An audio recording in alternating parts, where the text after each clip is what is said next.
understand this whole thing about free speech, and I'm all for that, and I do believe that. But there's a line that we as a society have to take, and businesses have to step up. Facebook is getting too goddamn cocky and arrogant in terms of what it thinks, or how it thinks it is the purveyor of what is and what isn't our societal norms.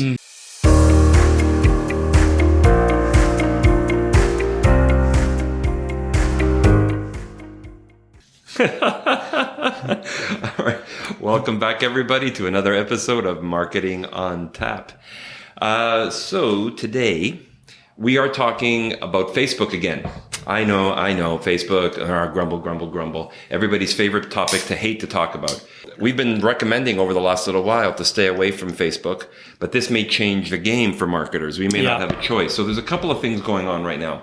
First of all, the big news this week is that Facebook is, in fact, launching its own cryptocurrency.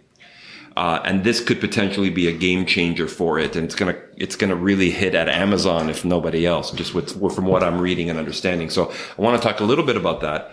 And the other thing that just came out, Facebook related again today, is the idea of sweatshops in America, and specifically Facebook has been hiring moderation companies, the way that Google does for YouTube and others. They don't moderate these videos themselves. They typically will outsource to third-party companies that then moderate the content against its policies. Right.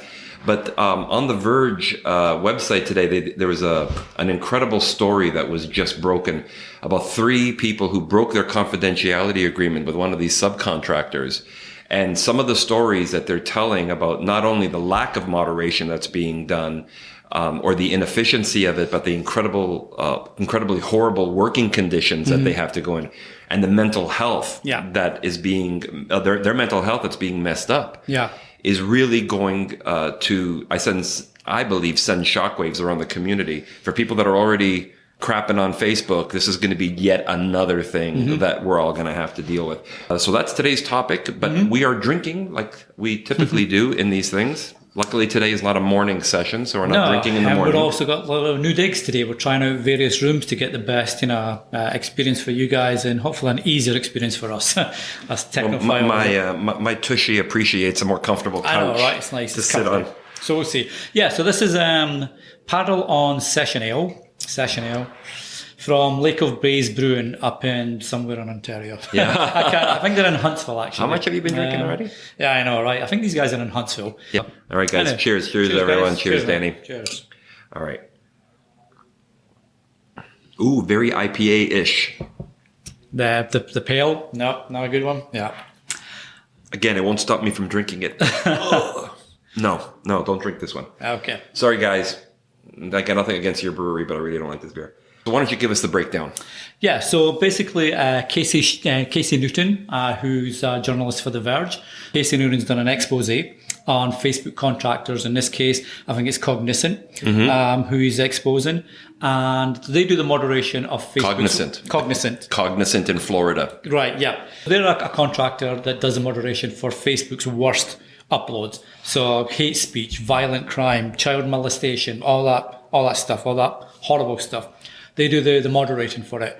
And this piece breaks it down. It's a long piece, but it's well worth the read. Really breaks it down. The working conditions, like Sam said, the pressure these guys are under, what happens to their mental health, what the bosses, what the management at Cognizant is doing or not doing to hit this, and what Facebook's bigger role, in the bigger picture when it comes to contractors and responsibility.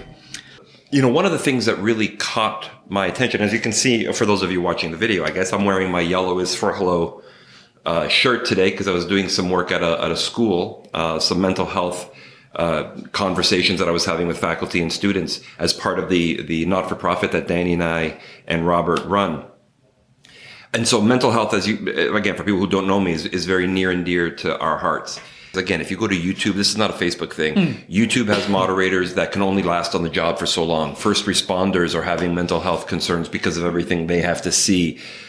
This happens in every type of industry like this, especially now where social media content moderation comes around. What they're doing is they're giving these employees 9 minutes of wellness a day. A day, yeah. Right? So they have to watch about 400 videos. The videos are, according to what's being flagged and put in the moderator's queue for them to watch, are things like dogs being tortured, babies being choked and dropped, cyberbullying, sexual attacks on women and young children. Yeah. These are videos that are being posted on Facebook. In all countries, not just in North America. These are across all different languages. And so these moderators, without any training, there's no psychological test, right, to determine are you qualified. You just have to be willing to do this job, and it pays well. It's $50,000 a year, and in Florida, $50,000 a year for people without an education is Canadian. fantastic. So it's 28,000, I think, in US dollars. Is that what it is? Yeah, it's $16 an hour, but the minimum wage rate in Florida is about $8 or $8 or $9. So anyway, it's a good paying job. It's double the job for what most people get. So everybody's going to apply for it, but there is no requirements that you have the psychological makeup or the training to watch and interpret and not only be able to do the job, but to protect yourself. So what they say is that you have to watch about 400 of these horrific videos a day. Yeah. Number one. You can't leave your desk. You can't talk. There's 800 people in this room with one bathroom that they say is often smeared with feces, people urinating on the floor. So it's horrible working conditions. And then they get 9 minutes. How could a counselor effectively deal with you in 9 minutes? Yeah. When you're watching 400 of these for horrific videos a day. So people, there are people that have taken their lives, employees that just couldn't take it anymore, that had just gotten to them so bad. People are quitting. There's sexual harassment going on. So they're really not taking any care of the employees. So once this story blows up, there's a couple of stories here that I guess we can pursue, but given that this is marketing on tap, we want to talk about the marketing aspect of this and the PR nightmare, yet another PR nightmare that this is going to be for Facebook. And, we've been telling people, get off of Facebook, build your own communities, own your own community, and treat your people better, as opposed to going to Facebook where you can build a community and they own it, they're making money. Clearly, they're not taking care of their contractors. And the other thing is most of them are part-time, so they're not even getting benefits. No, exactly. So they're really, it's like outsourcing prisons now in the United States. It's just becoming a sweatshop. And people are actually dying, let alone having horrible experiences. So can we, in good conscience, and I guess that's really the thing, is that even our business as marketers to think about our conscience when we're deciding, are we going to go and use Facebook for advertising or Facebook for community building? Yeah. Is that too altruistic of me to... I don't know. I think it has to get to the stage where we start to think about, do we give dollars to this business? I mean, a lot of it will depend on Facebook's response, once again, to another PR nightmare and what steps. I know they hire someone from, I think it was HP, in their HR department to actually deal with the moderators and the contractors that Facebook hires, and to try and better their situation. So they're taking steps, but again, the steps are too little. I mean, one of the quotes from the piece, I think, was, we're certainly going to look at how we can look after the contractors and how their managers are treating the contractors. And you're thinking, well, shouldn't you have done that as a due diligence before? Well, yeah, and this is one office. They have these factories. I'm calling them factories all over the United States. This is just the one in Tampa. Exactly. Yeah. So no, I mean, it comes down to that. We always talk about being a better business, right, and doing things ethically. We talk about when you're working with influencers, make sure your influencers are ethical and they follow the FTC rules and all that kind of stuff. But then we have to take it back and say, well, what are we doing as businesses, as advertising agencies, whatever, when it comes to stuff like this? Do we advise our clients to look elsewhere and, put dollars elsewhere? Or I don't know. I know Robert has said this to me, and a few people have said this to me here internally, which is it's our job to put our clients' message where their customers are. If their customers are on Facebook, and Facebook, has so much gamification built into it that keeps people hooked to it, then it is what it is. That's their problem. if consumers don't like it, then consumers can get off. That's what the free economy is all about, right? Consumers can get off. And if consumers can get off, then it's a smart business decision not to advertise on it or to use it as a platform for your marketing campaigns. But just given my concern, my personal concern, just as a human being around the mental health epidemic, the mental illness epidemic that's happening in this country, not just to students, but to adults, seniors, all of us. Yeah. I'm really having a hard time trying to give Facebook any benefit of the doubt. And I think at some point we have to take responsibility as individual citizens, as business owners, as marketers, to say, we are not going to continue to support these types of businesses unless they do something, as you said, like see what their response is.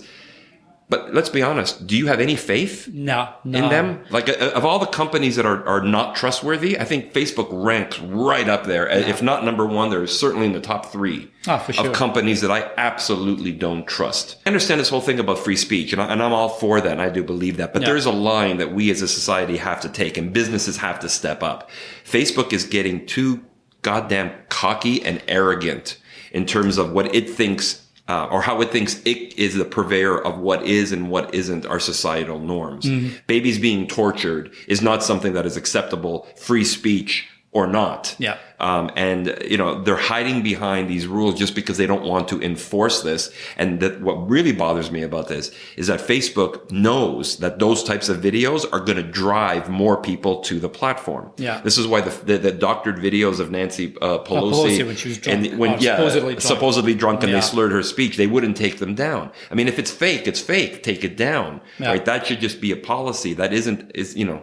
So anyway, the point is that I really don't trust them of all people to be the purveyors of what's right and what's wrong. So I think they are resisting regulation, but I don't see any other way. If they're not going to self-regulate as a business or as an industry, something else is going to come in. Yeah. So I think as marketers, we need to be aware that this is going to be collapsing in a big way soon.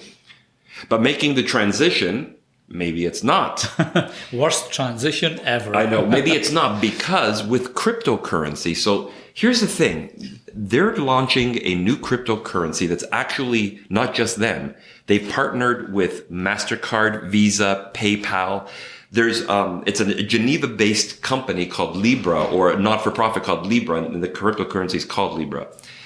They are basically going to launch this. It is to be, and this I actually believe, to be one of the most stable cryptocurrencies on the market, just given who's backing it. Right. And the whole purpose behind it for Facebook is that by the beginning of 2020, we could all buy and sell from each other using cryptocurrency instead of having to put our credit cards, into the system or pay by cash, which nobody pays by cash anymore. And now all of a sudden, Facebook becomes a solid e-commerce platform and ideally a preferred e-commerce platform.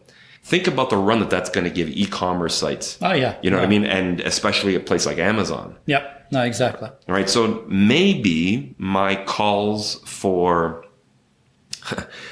people to walk away as businesses and individuals from Facebook may not be so smart, because as a business, I'm thinking, wow, that's an incredibly powerful platform. Yeah.